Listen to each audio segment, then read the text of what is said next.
स्वामी जी, जैसा मैंने अभी बताया कि आज का युग भौतिकता का युग है। चारों तरफ टेक्नोलॉजी का डंका बज रहा है, चाहे इंफॉर्मेशन टेक्नोलॉजी हो, चाहे मेडिकल साइंस हो, चाहे एजुकेशन की हो, चाहे कोई भी हो, सब ब्रांच के अंदर, चाहे जीवन यापन की हो, लाइफ स्टाइल की हो, हेल्थ की हो, सब के अंदर हमारी ये जो भौतिकता, साइंस, टेक्नोलॉजी एकदम से ऐसी घुल मिल गई है जैसी दूध के अंदर मिश्री घुली हुई होती है। लेकिन ये जो भौतिकता है उसका लक्षण साधन देना, उसका लक्षण सुविधा देना है, क्योंकि ये उद्गल से जुड़ा हुआ है। ये हमारे भारतीय ऋषियों ने सिद्ध किया है। तो कृपया बताइए कि ऐसे भौतिकता के युग के अंदर अध्यात्म विज्ञान, सनातन सत्य किस प्रकार एक साधारण व्यस्त व्यक्ति के लिए, जो कि हर समय व्यस्त रहता है, उसके लिए किस प्रकार कुछ समय निकाल के वो इसको कारगर रूप से सुकून, शांति प्राप्त कर सकता है। खासकर उन क्षणों में जब वो बहुत पजल हो जावे, बहुत दिमाग से भारी हो जावे, ऐसी स्थिति के अंदर डिप्रेस हो जावे, ऐसी स्थिति के अंदर किस तरीके से हमारा सनातन सत्य जो है कारगर सिद्ध हो सकता है, कृपया बताइए। सबसे बड़ी बात यह है, आज भारतवर्ष के अंदर और विश्व के अंदर टेक्नोलॉजी की काफ़ी बोलबाला है और टेक्नोलॉजी की सहायता से बहुत सारे काम आसानी से और सरल हो रहा है, ये भी हम महसूस कर रहे हैं। क्योंकि इंसान का जो पहले, आज से करीब 25, 30, 40 साल पहले का जो समय था, वो टेक्नोलॉजी नहीं होने के कारण छोटे छोटे काम के लिए अपना समय गंवाना पड़ता था। जैसे मैं सिंपल बात बताऊं, आज मेरे को बैंक बैलेंस चाहिए तो मेरे को बैंक के टाइम पे वहाँ जाना पड़ता था, क्यू में खड़ा होना पड़ता था, फिर मेरा नंबर आएगा तो वो मेरे को नंबर देंगे, नंबर मांगेंगे मेरा, फिर उसमें से मेरे को कहेंगे कि इतना बैलेंस है, वो हमको लिख कर फिर घर पे आना था। ये छोटी सी बात है। तो छोटी सी बात के लिए हमको कुछ प्रोग्राम बनाना पड़ता है, क्योंकि किसी के पास मांगना है आउट ऑफ हाउस। तो आज क्या हुआ, आपको 10 बार देखना है बैलेंस, मोबाइल पे देख लो, किसी के पास जाना नहीं है। अच्छा, दूसरी बात ये होती थी कि मेरा बैलेंस तो है मगर मैं कुछ पैसा ट्रांसफर करना चाहता हूँ तो चेक से होता था। और इसमें क्या होता था, पहले तो चेक से होने में, क्लियरिंग होने में टाइम लगता था, तो देना, चेक लिखना, चेक इनको मिलना, वो डिपॉजिट करे और इसके अकाउंट में आवे, उसमें 3, 4, 5 दिन कम से कम प्रोसेस में लग जाते थे। ये वेस्ट होता था, हमारा पैसा वेस्ट होता था। 5 दिन का पैसा किसी काम में नहीं आता था। और आज जमाना फास्ट है, क्या है, फास्ट। तो ये जो प्रोसेस थी, वो प्रोसेस में क्या हो गया, भाई हमारे अकाउंट में बैलेंस है, 1 सेकंड में ट्रांसफर कर दो इसको फ्रॉम मोबाइल, देखना भी नहीं है, उनके अंदर मैसेज आ गया, हमारे अंदर मैसेज आ गया डेबिट का, उनके अंदर आ गया क्रेडिट का, हमारे बैंक के स्टेटमेंट में भी आ गया, तो ये इजी हो गया। तो मैं ये कहना चाहता हूँ, टेक्नोलॉजी आज जरूरी बन गई है टाइम सेविंग के लिए। क्या बताया? टाइम सेविंग के लिए। हाँ, इसके लो फॉल्ट हो सकते हैं, मैं मना नहीं करता हूँ, मगर लो फॉल्ट से डरने की जरूरत नहीं है। क्योंकि आप देखो, 1 करोड़ लोगों के सामने अगर 5 व्यक्ति का ऐसा होता है तो कितना परसेंटेज का होंगे आप? कुछ भी नहीं है, 0.00001% है। तो 5 व्यक्ति का एनलार्ज करके टीवी में बताना, न्यूज पेपर बताना, यूट्यूब में बताना और फिर हमको डराना, ये करेक्ट नहीं है। हर समय होता था, अब बैंक में पैसा लेने के लिए तो भी कट जाता था, तो ये कोई नई बात नहीं है, तो ये डरने की जरूरत नहीं है। वर्तमानता में जो कुछ सुविधाएं मिल रही है, इसका उपयोग करो एज पर द नेसेसिटी। मैं ऐसा नहीं कहता हूं सब कुछ जानो, आपको जो जरूरत है उसको जानो और स्पीड से काम करो, ताकि आपका बचा हुआ समय आप आध्यात्म में सेव कर सकते हैं। हर जगह की बात करता हूं, क्योंकि आधुनिक जमाना बिल्कुल कैलकुलेशन के ऊपर है। किसके ऊपर है? कैलकुलेशन। आज मैं जॉब करता हूं और मेरी जॉब का पगार मानो कि 1 लाख रुपया है महीने, एक महीने 1 लाख रुपया मिलता है, तो मैं डिवाइड करूंगा कि 1 लाख का 30 को मैं भागूंगा, 30 दिन से भागूंगा, मैं डिवाइड करूंगा, तो करीब करीब 3000 पगार पर डे होता है। और 3000 पगार को मैं अगर 8 घंटे में डिवाइड करूंगा तो मेरा पगार होगा 8 पंचा 40, तो 5000 रुपया पर आवर्स मेरा सैलरी हो गया है। 5000 रुपीज पर आवर मेरा सैलरी हो गया है। अभी 1 घंटा मैं वहां देता हूं तो मेरे को 5000 मिलता है। अभी मैं घर पे कोई काम करने वाला रखता हूँ, जो किचन, वो बर्तन साफ करता है, कपड़े करता है, पोछा करता है, आप समझे, मेरा रसोई बनाता है, और वो कहता है मैं 10,000 रुपया लूंगा। तो मेरे को लगता है कि ये 8 घंटे का 10,000 लेते हैं, तो मेरे लिए तो फायदा है ना। 2 घंटे का पगार मेरे को पूरे महीने में उनको देना है, पूरे महीने में उनको मेरे 2 घंटे का पगार देना है। तो मैं ये 2 घंटे को 10,000 बचाने के लिए मैं क्यों इतना आवर स्पेंड करूं? नहीं समझ में आया? समझ में आया। तो ये इसको बोलते हैं कैलकुलेशन। तो टेक्नोलॉजी का उपयोग, आप समझे कि नहीं? समझ। अभी मैंने आपके पास से पैसा लिया कि अभी आपको 1% आपको हर महीने इंटरेस्ट दे दूंगा, आप मेरे को 10 लाख रुपया दे दो। आपने मेरे को दे दिया, मेरे को आपको 10,000 रुपया हर महीने देना है इंटरेस्ट। मैं समझता हूं कि ये जो पैसा मेरा है, मैंने लगाया है, उसमें 4 और 5% मेरे को मिलता है, तो मैं इसमें लगाऊंगा।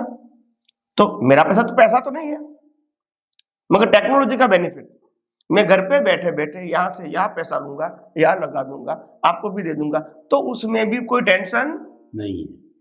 तो पहले जमाने में पैसा लेना, मांगना, इन्वेस्ट करना, पेपर वर्क करना, ये सब टेंशन था, वो अभी खत्म हो गया। अब घर पे बैठे बैठे एफ डी बना सकते हैं, घर पे बैठे बैठे विड्रॉ भी कर सकते हैं, घर पे बैठे 15H का फॉर्म भी दे सकते हैं, आप समझे ना? तो इजी हो गया। तो उसका लाभ लो, और वो समय बचता है वो आध्यात्मिक रिसर्च में लगाओ। मैं रिसर्च को बहुत इंपॉर्टेंट देता हूं। मैं जब साइंस की बात करता हूं तो साइंस वो नॉलेज नहीं है, रिसर्च है एंड रियलाइजेशन है। साइंस सिर्फ नॉलेज नहीं, नॉलेज तो प्राइमरी है, आपको आगे बढ़ने का एक बेसिक रॉ मटेरियल। वास्तव में आपको जो अनुभव होता है वो रियल साइंस है, और वो रियल साइंस आप अपने शब्दों में दुनिया को बता सकते हैं, क्योंकि आपने अनुभव किया है। इसमें किसी के सर्टिफिकेट की जरूरत नहीं है। तो इंपॉर्टेंट बात है, once you realize through the process, scientific process, उसके बाद जो अनुभव होता है वो बहुत बड़ी बात है। ऐसे में यही कहता हूं कि आज का जो जीवन है अभी आर्टिफिशियल इंटेलिजेंस में चला गया है, तो हमारा जीवन कितना सरल हो जाए वो आप उसमें आप इसकी हेल्प ले सकते हैं। जहां तक मैकेनिकल प्रोसेस है, वहां तक बिल भरना है, आप बैठे बैठे बिल पे कर सकते हैं। तो आपको दुकान, ऑफिस कितने बजे खुलेंगी, कितने बजे नहीं, चेक लिखना है, पैसा ले जाना है, गिनती करवाना है, लाइन में खड़ा रहना है, यह सब कुछ करना नहीं है। तो ये आपका टाइम सेव हो गया। तो हर बातों में आज टेक्नोलॉजी इंसान को बहुत हेल्प करता है, मगर आप वो नहीं जानते हैं तो आपको आपकी जो वैल्यू है इन सोसाइटी वो रहती नहीं है। क्या आपको इतना भी नहीं आता है?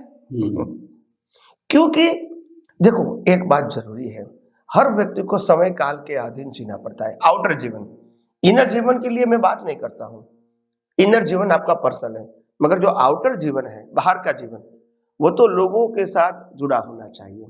आप लोगों के साथ इतना डिस्टेंट नहीं बनाओ कि वो समझे कि ये व्यक्ति गवार है, अनएजुकेटेड है, या तो इनको कुछ आता ही नहीं है, इतना समझे।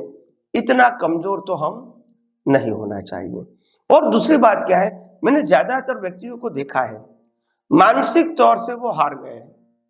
ऐसा नहीं कि उनके पास एबिलिटी नहीं है कुछ सीखने की, है, सीखना नहीं चाहते, तो फिर उसका कोई उपाय नहीं है। और मैं मानता हूं एक व्यक्ति जो कुछ भी काम कर सकता है सीख के, वो काम हम भी कर सकते हैं ट्रेनिंग लेके, और अगर वो जरूरी है तो हमको सीखना चाहिए, ये मैं कहना चाहता हूं। तो दुनिया के साथ, दुनिया की टेक्नोलॉजी के साथ बेसिक नॉलेज रखना और अपना काम निकलवाना, ये आज के ज़माने में बहुत जरूर हो गया। नहीं तो आपकी कोई वैल्यू नहीं है, और छोटा काम आपके लिए क्या हो जाएगा, बड़ा हो जाएगा। तो धीरे धीरे ये टेक्नोलॉजी का उपयोग करके समय बचाओ, और वो समय आप आपके चॉइस वाले फील्ड में उसका यूज कर सकते हैं। और दूसरी बात ये है, मैं ये नहीं कहता हूं कि टेक्नोलॉजी का ज्ञान वो आध्यात्मिक ज्ञान से ऊपर है, ऐसा मेरा कहने का मतलब नहीं है। मगर आप जिस दुनिया में रहते हैं वो दुनिया में व्यवहार करना होता है। अगर आपके पास टेक्नोलॉजी है का ज्ञान है तो आप वो व्यवहार इजीली कर सकते हैं। नहीं तो पहले के जमाने में कि लगा लाइन में लगाओ, पहले जमाने में मेरे को टिकट लेना है, रेल की टिकट, तो मेरे को देखना पड़ता था कितने बजे वो खुलेगी, फिर वहां जाके मेरे को फॉर्म लेना था, फॉर्म भरना था, फिर कौन सी लाइन में खड़ा रहना है वो देखना पड़ता था। फिर कहते कि ये टिकट नहीं है, ये रेल में नहीं है, ये रेल में, फिर मैं कहता पूछ के आऊंगा, तो फिर पूछना पड़ता दूसरे व्यक्ति को कि मैं ये लूं कि ना लूं। यानी छोटा काम कितना हो जाता था, बड़ा हो जाता था। आज क्या होगा, मोबाइल में वो देख लेते, ये 5 ट्रेन की टिकट है, कौन सी बुक करानी है आपको, तो ये कर दो, खत्म हो गई बात। टिकट भी मोबाइल देते हैं, पैसे भी मोबाइल से देते हैं, तो काम क्या हो गया, इजी हो गया। इसीलिए जो जरूरी है वो सीखना चाहिए, टेक्नोलॉजी का बेनिफिट लो। तो मेरा कहने का मतलब है, हर समय जो समय चलता है उसके मुताबिक आप नहीं चलोगे तो समाज में आपकी कोई वैल्यू नहीं रहेगी। और इसीलिए हम जब समाज में जीते हैं और सामाजिक व्यक्ति के रूप में हम जब जी रहे हैं, काम कर रहे हैं, तो वो सीखना जरूरी है। अगर ये समाज से हम दूर रहते हैं, जैसे हिमालय में रहते हैं, तो ये सीखना जरूरी नहीं है, क्योंकि जरूरत भी नहीं है हमको।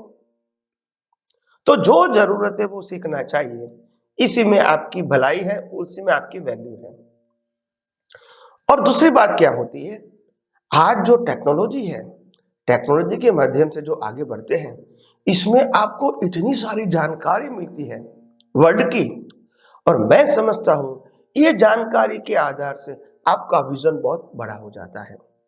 जो सोच छोटी होती है ना, वो बड़ी हो जाती है, और बड़ी सोच ही ब्रह्मांड के रहस्य को जानने में आपको हेल्प करेगी।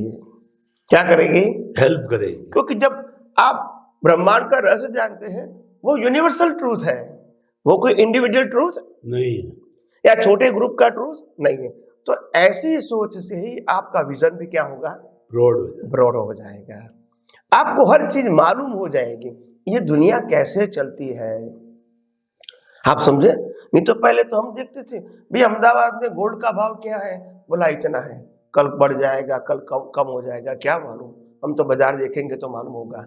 आज ग्लोबल हो गया, हमको यहाँ बैठे मालूम हुआ अमेरिका में क्या है, यूरोप में क्या है, अफ्रीका में क्या है, रशिया में क्या है, पूरे वर्ल्ड में क्या है। और वर्ल्ड में प्रोडक्शन नहीं मालूम होता है कि प्रोडक्शन क्या होता है, एवरीडे वो रिपोर्ट आता है उसके अंदर गूगल में।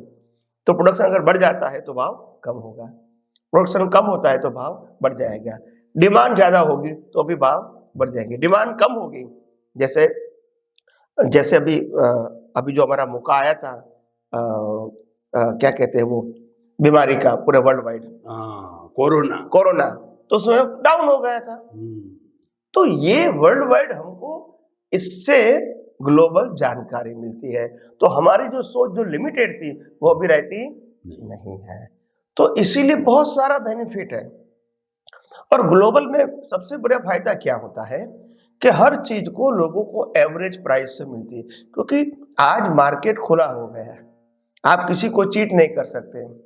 जो चीज अमेरिका में $5 मिलती है वो चीज यहाँ ज्यादा से ज्यादा $60 में मिलनी चाहिए, मगर कोई $5 का $25 लेंगे तो नहीं चलेगा इनका, क्योंकि मालूम हो जाएगा कि अमेरिका में कितनी मिलती है, घर पे बैठे बैठे मालूम है मेरे को। तो इसीलिए आज वर्ल्ड एवरेज हो गया। क्या हो गया, एवरेज। पहले ये जानकारी नहीं थी, तो हमारे पास जो चीज थी उसको मोनोपोली थी, मैं जो चाहे वो प्राइस से बेचूंगा, क्योंकि दुनिया को मालूम नहीं था। तो ये सब जानकारी जरूरी है, और आध्यात्म में जब आपको समय सेव होता है तो आप इसका बेनिफिट भी ले सकते हो। और सबसे बड़ी बात यह है कि जो पहले छोटी छोटी बातों में क्योंकि हमको दिखता नहीं था तो तनाव रहता था, क्या रहता था? तनाव रहता है। आज हम ऑन द स्पॉट देख सकते हैं मोबाइल के जरिए, तो हमको रिलैक्स हो जाते हैं। तो हर बातों में बेनिफिट लॉस तो होता ही है, फिर भी ओवरऑल इस काल के अंदर ये जो टेक्नोलॉजी है उनका बहुत सारा बेनिफिट है और आपकी लाइफ इजी हो जाती है और वर्ल्ड का ऑर्गेनाइजेशन करना, कंट्री का ऑर्गेनाइजेशन करना, जीवन का ऑर्गेनाइज करना आपको आसान हो जाता है। तो मैं मानता हूँ हर बातें जीवन में सीखनी भी चाहिए जो ज़रूरत है और इसका लाभ भी लेना चाहिए और हमारा जो फील्ड है इसमें भी ज़्यादा समय मिलेगा तो उसके अंदर भी आप डीप में जा सकते हो। तो मेरे हिसाब से ये बहुत अच्छी बात है। धन्यवाद। स्वामी जी, आपका बहुत बहुत धन्यवाद। आपके विचार बहुत ब्रॉड है। आप पुरानी चीजों को महत्व देते हो और नई टेक्नोलॉजी जो नया परिवर्तन आया उसको भी नहीं कोसते हो। आप कहते हो संतुलन बिठाओ, टेक्नोलॉजी का उपयोग करो, लेकिन उसके साथ साथ में साइंस के अंदर रिसर्च एंड रियलाइजेशन करो, तभी आपका जीवन होलिस्टिक होगा, नहीं तो एक तरफा हो जाएगा। क्योंकि जो हमारा जो साइंस है ये गति देता है और अध्यात्म है वो अंकुश देता है, वो उसके ऊपर कंट्रोल करता है। तो दोनों का रहना जरूरी है। कार चला रहे हो, पेडल मार दिया और स्टीयरिंग से उसका अंकुश नहीं हो तो क्या होगा? एक्सीडेंट हो जाएगा। दोनों चीजें जरूरी है क्योंकि संसार संतुलन पे चलता है। तो आपके बहुत स्पष्टीकरण के लिए हमारे श्रोतागण को एक नई बात मिली